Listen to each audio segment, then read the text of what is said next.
Hello students, स्वागत है आपका तनु क्लासेस आर्ट कॉम में। तो कैसे हैं आप लोग? उम्मीद करता हूं आप लोग ठीक ही होंगे और स्वस्थ होंगे। तो आज इस वीडियो में हम लेकर के हैं व्यष्टि अर्थशास्त्र का चैप्टर फर्स्ट है, जिसका नाम क्या है? परिचय। अर्थशास्त्र दो पार्ट में बटा हुआ है, व्यष्टि अर्थशास्त्र और समष्टि अर्थशास्त्र। और ये चैप्टर फर्स्ट किसका है? व्यष्टि अर्थशास्त्र, जिसका नाम क्या है? परिचय। काफी इंपॉर्टेंट चैप्टर है, सरल है और बहुत सारे ऑब्जेक्टिव क्वेश्चन से सब्जेक्टिव क्वेश्चन बोर्ड एग्जाम में इससे पूछे जाते हैं। तो चलिए स्टार्ट करते हैं। सबसे पहला जो पॉइंट है वो यह है कि अर्थव्यवस्था यानी इकोनॉमी। अर्थव्यवस्था एक ऐसी विधि है जिसके अंतर्गत लोग उत्पादन, विनिमय तथा वितरण प्रक्रिया के माध्यम से अपनी आवश्यकताओं की पूर्ति के लिए आजीविका अर्जित करते हैं। यानी यह एक क्या है? अर्थव्यवस्था का परिभाषा है। अर्थव्यवस्था का एक स्टैंडर्ड परिभाषा है। कोई जरूरी नहीं कि यही परिभाषा आप याद रखिए, यही परिभाषा आपको एग्जाम में लिखना ही है। अगर क्वेश्चन आ गया अर्थव्यवस्था को परिभाषित कीजिए, ये भी लिख सकते हैं। इस तरह से आप भी बोल सकते हैं कि अर्थव्यवस्था एक ऐसा क्षेत्र है जिसमें उत्पादन, उपभोग और निवेश की क्रिया की जाती है। या फिर दूसरे भाषा में, दूसरे शब्द में आप ये भी कह सकते हैं कि अर्थव्यवस्था उत्पादन, वितरण और खपत की एक सामाजिक व्यवस्था है। इस तरह से हो गया अर्थव्यवस्था। आगे बढ़ते हैं। अर्थव्यवस्था के प्रकार यानी टाइप्स ऑफ इकोनॉमी। पहला प्रकार है साधारण अर्थव्यवस्था, दूसरा आपका टाइप है जटिल अर्थव्यवस्था, तीसरा है आपका पूंजीवादी अर्थव्यवस्था और लास्ट है समाजवादी अर्थव्यवस्था। चलिए एक एक करके पढ़ते हैं।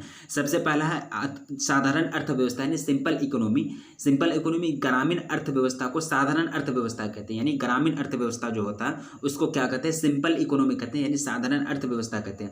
और यानी ग्रामीण अर्थव्यवस्था जिसको क्या कहते हैं? साधारण अर्थव्यवस्था में जो कृषि का जो योगदान होता है वो 50% होता है। कितना? 50% अकेले जो किसका योगदान होता है कृषि में? ग्रामीण अर्थव्यवस्था में अकेले 50% यानी 50% कृषि का योगदान होता है और 50% जो होता है वो मतलब छोटे छोटे उद्योग जैसे कुटीर उद्योग हो गया, सेवा क्षेत्र हो गया, उसका योगदान होता है। किसमें? साधारण अर्थव्यवस्था में। अब दूसरा जो है वो क्या है? जटिल अर्थव्यवस्था। आधुनिक अर्थव्यवस्था को क्या कहते हैं? जटिल अर्थव्यवस्था कहते हैं। यानी हाल ही में वर्तमान की जो अर्थव्यवस्था को क्या कहते हैं? कम्प्लेक्स इकोनॉमी यानी जटिल अर्थव्यवस्था कहते हैं। दो डिराइव हो गया। अब तीसरा जो वो यह है कि पूंजीवादी अर्थव्यवस्था। ये पूंजीवादी अर्थव्यवस्था ये होता है कि इसमें जो है ना सरकार की पकड़ नहीं होती है बाजार में, यानी सरकार एक तरह से इसमें अहम भूमिका यानी सक्रिय भूमिका नहीं निभाती है पूंजीवादी अर्थव्यवस्था में। और इसमें मतलब व्यक्ति को, प्रत्येक व्यक्ति को अपने संतुष्टि के अनुसार, अपना इच्छा अनुसार आर्थिक क्रिया को संपन्न करने का पूरा तरह से अधिकार होता है। किसमें? पूंजीवादी अर्थव्यवस्था में। अब पढ़ते हैं कि समाजवादी अर्थव्यवस्था क्या होता है। देखिए समाजवादी अर्थव्यवस्था बिल्कुल जो होता है ना एक तरह से पूंजीवादी अर्थव्यवस्था का उल्टा होता है। एक तरह से समाजवादी अर्थव्यवस्था में क्या होता है कि हर एक आर्थिक क्रियाकलाप और हर एक मतलब एक तरह से बाजार में, आर्थिक क्षेत्र में, समाजवादी अर्थव्यवस्था में सरकार का पकड़ होता है। यानी सरकार निर्णय करती है कि बाजार का मतलब रेट कैसा होगा। मतलब एक तरह से वो मतलब निर्णय करती है, वो अहम भूमिका निभाती है, सक्रिय भूमिका निभाती है समाजवादी अर्थव्यवस्था में सरकार। और सरकार मतलब जो होता है इसका मतलब ये निजी स्वामित्व का विरोध करती है समाजवादी अर्थव्यवस्था में। और समाजवाद की अर्थव्यवस्था यानी समाजवाद के जो ये थे संस्थापक थे वो कौन थे? Karl Marx. और कार्ल मार्क्स का पूरा नाम क्या है? Karl Marx, Karl Heinrich Marx. ठीक है। इस तरह से टाइप्स, कितना टाइप्स पढ़ लिया? अर्थव्यवस्था के 4 प्रकार पढ़े। साधारण अर्थव्यवस्था, ग्रामीण अर्थव्यवस्था को क्या कहते हैं? साधारण अर्थव्यवस्था कहते हैं। जटिल अर्थव्यवस्था, जटिल यानी हाल ही में वर्तमान में आधुनिक में जो अर्थव्यवस्था उसको क्या कहते हैं? जटिल अर्थव्यवस्था। इन्हें कम्प्लेक्स इकोनॉमी कहते हैं। पूंजीवादी अर्थव्यवस्था उस अर्थव्यवस्था को कहते हैं जिसमें मतलब यह होती है कि सरकार का पकड़ नहीं होता, सरकार का सक्रिय भूमिका नहीं होता है, सरकार मतलब बाजार को नियंत्रित नहीं करता है। इसमें मतलब किसी भी व्यक्ति को मतलब पूरा अपना संतुष्टि के लिए पूरा एक तरह से छूट होता है, पूरा तरह से मतलब एक तरह से कोई मतलब प्रतिबंध नहीं होता है, वो अपने अनुसार आर्थिक क्रिया को संपन्न करने का पूर्ण अधिकार रखता है पूंजीवादी अर्थव्यवस्था में। और समाजवादी अर्थव्यवस्था का संचालन कौन करता है? सरकार करती है। इस तरह से 4 प्रकार हो गया अर्थव्यवस्था के प्रकार। अर्थव्यवस्था क्या है वो पढ़े, अर्थव्यवस्था के प्रकार पढ़े। आगे बढ़ते हैं कि वस्तुएं क्या है। देखिए गुड्स किसको कहते हैं? लोगों की आवश्यकताओं की पूर्ति के लिए मूर्त का मतलब होता है यानी फिजिकल, जिसको हम छू सकते हैं। ठीक है। ये जिसका आकार होता है यानी जो मतलब डायमेंशनल होता है, यानी जिसमें डायमेंशन होता है, लंबाई, चौड़ाई, ऊंचाई, उसको कहते हैं मतलब आकार वाला वस्तु कहते हैं। और मूर्त किसको कहते हैं? आकार वाले वस्तु को कहते हैं। तथा स्पर्शनीय पर सामग्री को वस्तु कहते हैं। यानी जो चीज को, जो जिस चीज को आप छू सकते हैं यानी जिसका आकार होता है उसको क्या कहते हैं? वस्तुएं कहते हैं, यानी गुड्स कहते हैं। यानी खाद्य पदार्थ तथा कपड़े वस्तुओं के उदाहरण है। खाद्य पदार्थ और कपड़े क्या है, वस्तु का उदाहरण है। गुड्स सिंपल परिभाषा है, सिंपल चीज़ है। गुड्स क्या होता है, वस्तु क्या होता है। आगे बढ़ते हैं, सेवाएं यानी सर्विसेज, ये क्या होता है, ये अमूर्त और अदृश्य होती है। अमूर्त का मतलब जिसका ये आकार नहीं होता, सेवा का कोई आकार होता है क्या, डॉक्टर वकील हो गया, उसका कोई ये मतलब ये होता है, उसका कोई आकार होता है, उसका मतलब कोई साइज होता है, नहीं, ये एक सर्विसेज है। डॉक्टर हो गया, वकील हो गया, अध्यापक हो गया, यानी जो भी है सब है, जो क्या है, सर्विसेज है। और उसका कोई ये अमूर्त होता है, मतलब आकार नहीं होता। जिस तरह से वस्तु का आकार होता है, वो डायमेंशन होता है, लंबाई चौड़ा ऊंचा होता है, उसमें उस तरह सेवा में उसका अमूर्त होता है। वो ये क्या है, अदृश्य है, इसको आप देख नहीं सकते हैं। डॉक्टर तथा अध्यापक के कार्य सेवाओं के उदाहरण है। डॉक्टर हो गया, अध्यापक हो गया, वकील हो गया, ये सब क्या है, सेवाएं हैं, सर्विसेज हैं। अब यह क्या है कि व्यक्ति यानी इंडिविजुअल, व्यक्ति क्या है, ये एक व्यक्तिगत निर्णय लेने की इकाई है। यह एक व्यक्ति या समूह हो सकता है। यानी इंडिविजुअल क्या है, जैसे कि पेड़ के पत्ते अलग अलग हैं, इस तरह से आप कह सकते हैं कि हर एक पेड़ के जो अलग अलग पत्ते हैं वो एक तरह क्या है, इंडिविजुअल है, यानी इंडिविजुअली सेपरेट है, इंडिविजुअली सेटिंग में मतलब अरेंज किया हुआ है पेड़ के पत्ते, उसको मैंने एक तरह से अलग अलग यूनिट है, अलग अलग इकाई है। वही बात आपको कहा जा रहा है कि व्यक्ति यह एक व्यक्तिगत निर्णय लेने की इकाई है। यह एक समूह भी हो सकता है, एक छोटा सा समूह भी हो सकता है, एक व्यक्ति भी हो सकता है। इस तरह से समझ लिया इंडिविजुअल यानी व्यक्ति किसको कहते हैं। अब आगे बढ़ते हैं कि ग्रामीण अर्थव्यवस्था की आधारभूत आर्थिक समस्या, यानी ग्रामीण अर्थव्यवस्था जिसको मतलब एक तरह से हम लोग क्या कहते थे, ग्रामीण अर्थव्यवस्था को सिंपल इकोनॉमी यानी साधारण अर्थव्यवस्था के नाम से हम लोग जाने अभी। तो ग्रामीण अर्थव्यवस्था की जो समस्या है, आधारभूत समस्या क्या क्या है, यानी basic economic problems faced by the village economy. पहला जो प्रॉब्लम है वो ये है कि गाँव के सीमित साधनों का आवंटन, गांव के सीमित साधनों का आवंटन। अब ये क्या होता है आवंटन, यानी साधनों का आवंटन या फिर संसाधनों का आवंटन एक आर्थिक सिद्धांत होता है। एक क्या होता है, आर्थिक सिद्धांत होता है, जो इस बात की खोज से मतलब संबंधित है कि आर्थिक बाजार में राष्ट्र या फिर कोई कंपनी या फिर कोई व्यक्ति आर्थिक संसाधन कैसे वितरित करता है, कैसे मतलब उसका बंटवारा करता है। यही बात को क्या कहते हैं, आवंटन कहते हैं, यानी संसाधनों का आवंटन या फिर साधनों का आवंटन कहते हैं। ये एक बहुत बड़ा समस्या है किसमें, ग्रामीण अर्थव्यवस्था, जिसको हम लोग साधारण अर्थव्यवस्था कहते हैं। अब दूसरा जो पॉइंट है अंतिम वस्तुओं और सेवाओं का वितरण, ये भी एक क्या बहुत बड़ा समस्या है किसमें, ग्रामीण अर्थव्यवस्था में, जिसको हम लोग साधारण अर्थव्यवस्था कहते हैं। अंतिम वस्तु किसको कहते हैं, यानी फाइनल गुड्स, जो मतलब कंज्यूमर के लिए, उपभोक्ता के लिए उपयोग के लिए तैयार है, यानी जिस चीज़ को आप उपयोग कर सकते हैं, वो मतलब जिसको मतलब अंतिम रूप दे दिया गया है, उसको क्या कहते हैं, फाइनल गुड्स कहते हैं, अंतिम वस्तुओं कहते हैं। और सेवा का वितरण, सेवा किसको कहते हैं, जैसे कि वकील हो गया, डॉक्टरी हो गया, सेवा आप समझते हैं, सेवा किसको कहते हैं। लेकिन ये जो वितरण है ना समाज में, ग्रामीण अर्थव्यवस्था में जो इसका वितरण है वो असमान है। कैसे आप कह सकते हैं, मतलब किसी के पास ऐसा वस्तु है, अंतिम वस्तु किसको कहते हैं, जिसका आप यूज़ करते हैं, इस्तेमाल करते हैं। किसी के पास इतना अंतिम वस्तु है कि वो अपना जीवन बसर अच्छे तरीके से कर सकता है, एक मतलब अच्छा लेवल पर कर सकता है। किसी के पास मतलब खाने के लिए सामान नहीं है, मतलब जो जरूरी चीज़ है वो भी नहीं है। इस तरह से क्या होगा कि अंतिम वस्तु का जो वितरण है वो असमान है। ये भी एक क्या है, समस्या है ग्रामीण अर्थव्यवस्था में। और दूसरा है सेवा, सेवा का मतलब क्या होगा, सर्विस हो गया, अध्यापक, टीचर, वकील, ये क्या हो गया, ये भी इसका भी जो वितरण है ना असमान है। गाँव में आप किसी फैमिली में देखेंगे, किसी एक फैमिली में 2 या 3 टीचर रहते हैं, 3 अध्यापक रहते हैं जो सरकारी जॉब रहते हैं, ठीक है, सबके सब। लेकिन किसी फैमिली में देखेंगे किसी का एक भी मतलब मेंबर को जॉब नहीं है, सरकारी जॉब नहीं है, कोई सरकारी सर्विसेज नहीं है। इस तरह से क्या होता है कि सर्विस का जो वितरण होता है वो असमान रूप से होता है। ये भी एक क्या है, बहुत बड़ा समस्या है किसका, ग्रामीण अर्थव्यवस्था का, जिसको हम लोग साधारण अर्थव्यवस्था भी कहते हैं। ये दो बहुत बड़ा क्या है, प्रॉब्लम्स है किसका, ग्रामीण अर्थव्यवस्था का, यानी विलेज इकोनॉमी का। अब आगे बढ़ते हैं कि ग्रामीण अर्थव्यवस्था के आधारभूत समस्याओं के समाधान की विधियां। अब ये क्या है, इसको मेथड क्या है, इसको समाधान करने का 2 समस्या जो हम लोग पढ़े, आवंटन समस्या और मतलब फाइनल गुड्स यानी अंतिम वस्तु, और सेवा का वितरण यानी असमान रूप से वितरण, ये दोनों समस्या है। अब इसको समाधान कैसे किया जाए, इसको समस्या से कैसे मतलब छुटकारा पाया जाए, वही आपको बताया जा रहा है। देखिए इस समस्या से छुटकारा जो होता है वो एक तरह से विधि बताई जा रही है कि कीमत तंत्र तथा सरकार या पंचायत या सरकारी प्रतिनिधित्व। कीमत तंत्र किसको कहते हैं, कीमत तंत्र एक ऐसा तंत्र होता है जिसके अंतर्गत किसी भी चीज का क्या होता है, कीमत लगाया जाता है, मूल्य आंका जाता है, उसको कहते हैं कीमत तंत्र। यहाँ कह रहा है कि कीमत तंत्र और सरकारी प्रतिनिधित्व, मतलब कीमत तंत्र का मतलब प्रतिनिधित्व करेगा, प्रतिनिधित्व का मतलब क्या होता है, लीडरशिप, अगुवाई, मतलब प्रतिनिधित्व जो करेगा सरकार करेगा, सरकार अगर इसका प्रतिनिधित्व करेगा कीमत तंत्र का, यानी सरकार अगर ध्यान देगा, सरकार मतलब एक तरह से वो वस्तु यानी सर्विस विशेष और वस्तु का मतलब वितरण एक तरह से समान रूप से करेगा। अगर कोई पिछड़ा जाति से मतलब कोई फैमिली अगर पिछड़ा जाति से वहाँ अगर एक तरह से शिक्षा नहीं है तो एक तरह से वो लोग को आरक्षण देगा, एक तरह से जैसे कि आरक्षण देने के प्रावधान है भारतीय संविधान में वो देगा। तो इस तरह से क्या हो सकता है कि ये समस्या दूर हो सकता है कि उन समस्या ग्रामीण अर्थव्यवस्था की जो आधारभूत समस्या, दो समस्या मैंने अभी जो यहाँ पढ़ा है आप लोगों को, ठीक। इस तरह से ये फॉर्मूला, ये एक तरह से ये मतलब समाधान निकाला जा सकता है, ये एक विधि है अगर सरकार आगे आए तो। अब आगे बढ़ते हैं कि अर्थव्यवस्था में मुख्य चिंता है। अब क्या क्या चिंता है, क्या क्या प्रॉब्लम्स है, क्या क्या मतलब चिंता है जो मतलब एक तरह से सता रही है। अब देखिए फर्स्ट जो चिंता है, पहला जो वो है पॉइंट है वो ये है कि वस्तुओं का उपभोग, वस्तुओं का उपभोग जो करता है, यूज, उपभोग का मतलब होता है उपयोग करना, यानी उपभोक्ता द्वारा वस्तु का उपयोग करना ही उपभोग कहलाता है, ठीक है। यानी वस्तुओं का उपभोग मतलब जो है वो मतलब ज़्यादा हो रहा है, ठीक है, लेकिन ये सीमित है। वस्तु क्या है, सीमित है, यानी कोई भी संसाधन सीमित होते हैं और सीमित नहीं है। जैसे कि तेल का भंडारण है वो तो सीमित है, आगे चल के 100 साल बाद 150 साल बाद कम हो जाएगा। पानी का लेवल नीचे घटते जा रहा है, नीचे चलते जा रहा, ये भी क्या है, सीमित है। इसलिए अर्थशास्त्री लोग कहते हैं, इसलिए जो महान लोग कहते हैं कि हम लोग को कोई भी संसाधन का, प्राकृतिक संसाधन का उपयोग करना चाहिए, लेकिन ये ध्यान में रखना चाहिए कि आने वाला जो पीढ़ी है उसको कोई दिक्कत नहीं हो।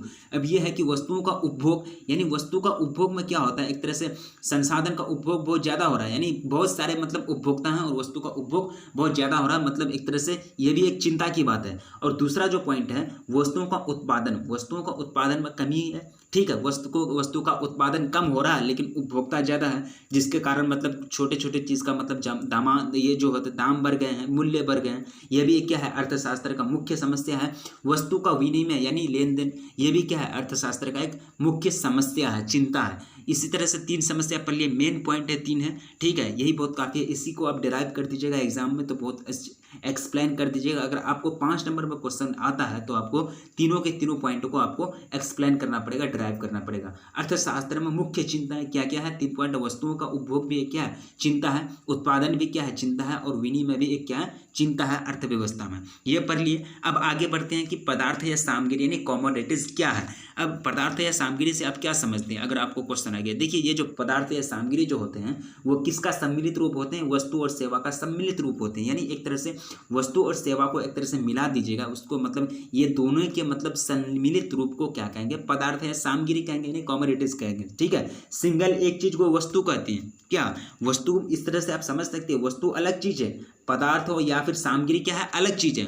वस्तु क्या है, अलग चीज है, और पदार्थ या सामग्री क्या है, अलग चीज है। जब वस्तु में सेवा को मिला देंगे तब वो क्या कहलाएगा, पदार्थ या सामग्री कहलाएगा, ठीक है। लेकिन वस्तु अलग रहेगा तो उसको क्या कहेंगे, वस्तु ही कहेंगे। लेकिन जब वस्तु में सेवा को मिला देंगे तो वो क्या हो जाएगा, पदार्थ या सामग्री हो जाएगा। इसी तरह से आगे बढ़ते हैं, पदार्थ के प्रकार यानी टाइप्स ऑफ कमोडिटीज। ये प्रकार पढ़ते हैं, इसका कितने टाइप्स हैं। देखिए उपभोक्ता यानी कंज्यूमर, उपभोक्ता किसको कहते हैं, यानी उपभोग करने वाले, वस्तु का उपभोग करने वाले, सेवा का उपभोग करने वाले, सेवा का प्रयोग करने वाले, उपयोग करने वाले, या फिर वस्तु का उपयोग करने वाले, उसको क्या कहते हैं, उपभोक्ता कहते हैं, कंज्यूमर कहते हैं। जिस तरह से हम लोग कंज्यूमर हैं, उपभोक्ता हैं, वस्तु का उपभोग करते हैं, उपयोग करते हैं।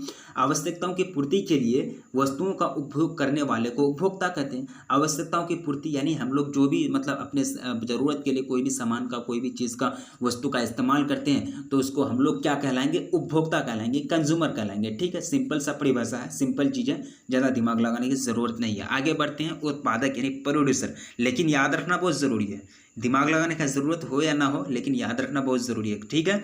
आगे बढ़ते हैं, उत्पादक यानी प्रोड्यूसर। ये क्या होता है, देखिए उत्पादक वह व्यक्ति है जो किसी वस्तु या सेवा का उत्पादन करता है। लेकिन है तो ये सब सिंपल चीज़, लेकिन आपको नंबर से पूछा जाएगा, ठीक है, क्वेश्चन पूछे जाएंगे इससे, ठीक है। और बोर्ड एग्जाम में क्वेश्चन पूछे ही जाते हैं। फर्स्ट चैप्टर है व्यष्टि अर्थशास्त्र का परिचय, फर्स्ट चैप्टर है, इससे बहुत सारे क्वेश्चन पूछे जाते हैं। अब यहाँ पर है कि आपका प्रोड्यूसर यानी उत्पादक क्या है। उत्पादक वह व्यक्ति है जो किसी वस्तु या सेवा का उत्पादन करता है, उसको क्या कहते हैं, उत्पादक कहते हैं। किसको कहते हैं, मतलब जो वस्तु या सेवा का उत्पादन करे उसको क्या कहते हैं, उत्पादक कहते हैं। अब यह है कि दुर्लभता क्या है, दुर्लभता से अभी पढ़ा है, आवश्यकताओं की तुलना में सीमित साधनों का होना। आवश्यकता की तुलना में यानी उपभोक्ता मतलब कोई भी चीज़ है, मान लीजिए अभी ये एक तरह से जो कोई भी संसाधन है, कोई भी संसाधन है, मान चलिए कोई पृथ्वी के नीचे जो है मतलब एक तरह से पाताल में तेल है, यानी तो कोई भी तेल है, कच्चा तेल है, वो मतलब जो है मतलब सीमित है। तेल का साधन जो है, तेल संसाधन जो है, साधन जो है वो सीमित है, वो लिमिटेड है, लेकिन उसकी आवश्यकता बहुत ज़्यादा है।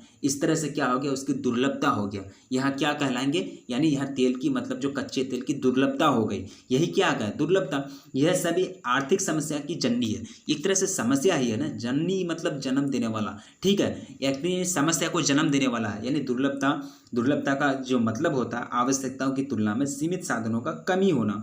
यानी आवश्यकता ज़्यादा है, ज़रूरत ज़्यादा है, ज़रूरत एक चीज़ का है, लेकिन ज़रूरत बहुत सारे चीज़ का है, लेकिन वहाँ सीमित संख्या में है। यानी ज़रूरत यहाँ से 10 से ज़्यादा है, लेकिन वहाँ 10 ही एक तरह से सीमित है, लिमिटेड है।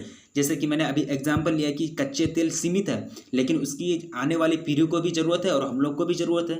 जिस तरह से क्या हो गया, उसकी आवश्यकता बढ़ गई है और वो मतलब सीमित रह गया, और वो जिस तरह से वो दुर्लभ हो गया। मतलब दुर्लभ का मतलब ये होता है जो जल्दी ना मिले, मतलब जिसको प्राप्त करने के लिए बहुत मतलब जद्दोजहद करना पड़ता है, कोशिश करना पड़ता है, ठीक है। अब आगे पढ़ते हैं कि प्रत्येक व्यक्ति के द्वारा विविध उपभोग। अब प्रत्येक व्यक्ति जो है विविध उपभोग, मतलब विविध का मतलब होता है अलग अलग प्रकार, यानी अलग अलग चीज़, यानी diversified consumption of every individual. यानी प्रत्येक व्यक्ति विभिन्न प्रकार की वस्तुओं तथा सेवाओं का उपभोग करती है। यानी अलग अलग व्यक्ति अलग अलग वस्तु का या अलग अलग सेवाओं का उपभोग करता है, उपयोग करता है। मान चलिए आप मतलब कोई वस्तु का इस्तेमाल करते हैं, प्रत्येक व्यक्ति विभिन्न प्रकार की वस्तु का इस्तेमाल करते हैं। आप बाइक का इस्तेमाल करते हैं, कोई दूसरा व्यक्ति कोई कार का इस्तेमाल करता है, कोई साइकिल का इस्तेमाल करता है, कोई पैदल ही चल जाता है, पैदल ही सफ़र करता है, पैदल ही मतलब यात्रा करता है। ये एक अलग अलग वस्तु हुआ ना, यह एक अलग अलग वस्तु का इस्तेमाल करता है। प्रत्येक व्यक्ति विभिन्न वस्तु का इस्तेमाल करता है तथा सेवाओं का उपभोग करता है। यानी सेवा का भी जो होता है अलग अलग उपयोग करता है। तो कोई डॉक्टर है, तो कोई वकील है, तो कोई अध्यापक है, ये भी एक अलग अलग सेवा है। वही बात आपको कह रहा है, सिंपल है। प्रत्येक व्यक्ति विभिन्न प्रकार की वस्तुओं तथा सेवाओं का उपभोग करता है। अब देखिए मॉडल, ये मॉडल देखिए, यह वास्तविक विश्व बाजार की सरलीकृत तस्वीर है। तस्वीर का मतलब समझते हैं, फोटो, ठीक है। तस्वीर का मतलब क्या होता है, फोटो। ये देखिए मॉडल, ये क्या है, वास्तविक विश्व बाजार, वास्तविक जो रियल है उसका विश्व बाजार का सरलीकृत क्या है, तस्वीर है।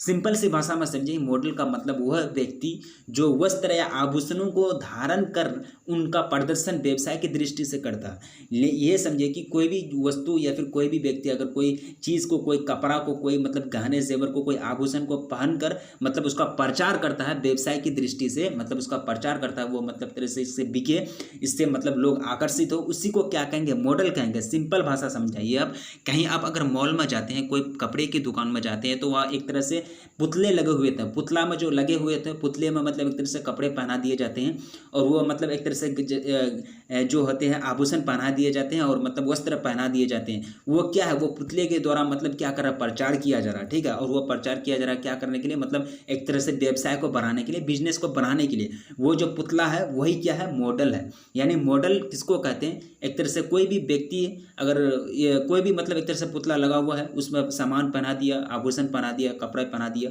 उसी को क्या कहेंगे, मॉडल कहेंगे। वो मॉडल क्या है, वास्तविक विश्व बाजार की सरलीकृत तस्वीर है। तस्वीर का मतलब समझ लें, तस्वीर, ठीक है। देखिए मध्यवर्ती वस्तुएं, अब क्या होता है मध्यवर्ती, यानी इंटरमीडिएट गुड्स। कई बार आप जाएंगे मॉल सब में, तो पुतला जो लगा हुआ रहता है ना, लगता है कि सेम ही आदमी ही लगा हुआ है, यानी सेम आदमी मतलब एक तरह से कपड़े पहने हुए खड़े हैं, ठीक है, उसी को मॉडल कहते हैं। अब देखिए मध्यवर्ती वस्तुएं यानी इंटरमीडिएट गुड्स, वे वस्तुएं जो अन्य वस्तुओं के उत्पादन में प्रयोग की जाती है, उसको कहते हैं मध्यवर्ती गुड्स, यानी इंटरमीडिएट गुड्स कहते हैं, मध्यवर्ती वस्तुओं कहते हैं। वह वस्तुएं जो अन्य वस्तुओं के उत्पादन में प्रयोग की जाती है। अब अन्य वस्तु के उत्पादन में कैसे प्रयोग की जाती है, जैसे कोई मशीन हो गया, जैसे कोई मतलब तेल, जैसे कि तेल हो गया, एक तरह से मान चलिए कोई मशीन हो गया, मतलब उसका उपयोग किया जाता है मतलब उत्पादन के क्षेत्र में, कृषि क्षेत्र में किसी चीज़ को उत्पादन करने के लिए, तो वो क्या हो गया, एक तरह से मध्यवर्ती इंटरमीडिएट गुड्स हो गया। अब देखिए कि बाजार यानी मार्केट क्या है, बाजार क्या होता है, इसका परिभाषा इकोनॉमी में कैसे दिया जाता है। देखिए बाजार का अर्थ क्रेताओं तथा विक्रेताओं के बीच, क्रेता और विक्रेता किसको कहते हैं, विक्रेता किसको कहते हैं, बेचने वाला, क्रेता किसको कहते हैं, खरीदने वाला, ठीक है। क्रेताओं, बाजार का अर्थ क्रेताओं तथा विक्रेताओं के बीच किसी साधन या वस्तु के लेन देन का जाल सूत्र यानी नेटवर्किंग फॉर्मूला है। यानी बाजार एक ऐसा व्यवस्था है, ऐसा साधन है, ऐसा मतलब एक तरह से नेटवर्क का सूत्र है, जाल सूत्र है, जिसमें क्या होता है कि क्रेता और विक्रेता के बीच वस्तु का लेन देन होता है। सिंपल भाषा है। आगे समझते हैं बाजार के टाइप्स, यानी टाइप्स ऑफ मार्केट, यानी बाजार के प्रकार। अब जो पहला प्रकार है पूर्ण प्रतियोगिता, दूसरा प्रकार है एकाधिकार प्रतियोगिता, तीसरा प्रकार है अपूर्ण प्रतियोगिता। लेकिन जो मेन है वो ये है पूर्ण प्रतियोगिता और अपूर्ण प्रतियोगिता, यानी बाजार के जो मेन टाइप हैं पूर्ण प्रतियोगिता और दूसरा है अपूर्ण प्रतियोगिता, लेकिन ये एकाधिकार प्रतियोगिता भी है। ठीक है, ये टाइप्स ऑफ मार्केट। अब समझिए कि पूर्ण प्रतियोगिता बाजार क्या होता है। देखिए, पूर्ण प्रतियोगिता बाजार का मतलब होता है कि बाजार का वह रूप है, ये पूर्ण प्रतियोगिता बाजार का वह रूप है जिसमें विक्रेता की संख्या की मतलब कोई सीमा नहीं होती। यानी विक्रेता किसको कहते हैं, यानी बेचने वाले, यानी वस्तु बेचने वाले, यानी वस्तु या फिर उपभोग यानी सर्विस बेचने वाले जो भी होते हैं, मतलब उसकी संख्या की सीमा नहीं होती है। किसमें? पूर्ण प्रतियोगिता बाजार में। अब दूसरा है एकाधिकार प्रतियोगिता। एकाधिकार प्रतियोगिता क्या होता है? देखिए, एकाधिकार प्रतियोगिता जब कोई एक व्यक्ति या फिर कोई एक संस्थान किसी बाजार या फिर कोई भी उत्पाद क्षेत्र हो, अगर उसमें अपना इच्छा के अनुसार काम करता है तो उसको कहते हैं एकाधिकार प्रतियोगिता बाजार। यानी एकाधिकार प्रतियोगिता बाजार में क्या होता है, कोई एक व्यक्ति, कोई एक संस्था, कोई एक कंपनी मतलब अपने इच्छा के अनुसार क्या करता है, अपना अधिकार जमा लिया, अपना मनमर्जी चलाता है, अपने इच्छा के अनुसार वहाँ का आर्थिक क्रियाकलाप को संचालित करता है। उसको क्या कहेंगे? एकाधिकार प्रतियोगिता बाजार कहेंगे, मार्केट कहेंगे। ठीक है। अब लास्ट है अपूर्ण प्रतियोगिता। ये जो होता है ना, ये एक तरह से बाजार के विफलता की स्थिति होती है, अपूर्ण प्रतियोगिता। इस तरह से क्या हो गया, टाइप्स ऑफ मार्केट, यानी बाजार के प्रकार तीन प्रकार पर लिए, पूर्ण प्रतियोगिता, एकाधिकार प्रतियोगिता और अपूर्ण प्रतियोगिता। अब आगे बढ़ते हैं मांग, यानी डिमांड क्या है। देखिए, मांग किसी वस्तु की वह मात्रा है जिसे एक व्यक्ति एक दिए हुए मूल्य पर खरीदने के लिए तैयार हो जाता है। यानी मांग किसी वस्तु की वो मात्रा है, वो मतलब एक तरह से रेंज है, वो मतलब एक तरह से मतलब उसका लिमिटेशन है, जिससे एक व्यक्ति या दिए हुए मूल्य पर खरीदने के लिए मतलब रेडी हो जाता है, तैयार हो जाता है, उसी को क्या कहते हैं, डिमांड कहते हैं, मांग कहते हैं।